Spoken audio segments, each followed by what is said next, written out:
Hello everyone, welcome back to my channel. Adobe Acrobat is the industry-leading PDF software. However, many users are discouraged by its expensive price.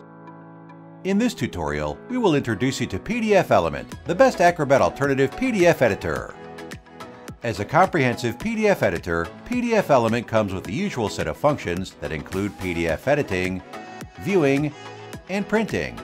It also combines these with advanced functions such as PDF conversion, creation, and OCR, optical character recognition, for scanned documents.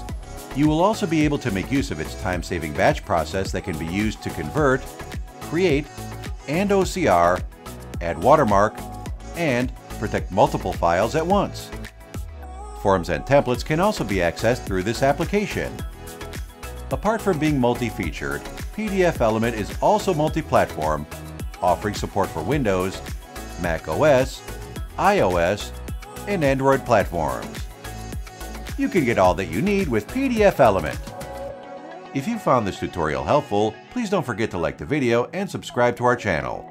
Click the link in the description to try out PDFelement for free today. Plus, check the rest of my videos for other useful ways to improve your daily routine working with PDFs. Thanks, and see you next time!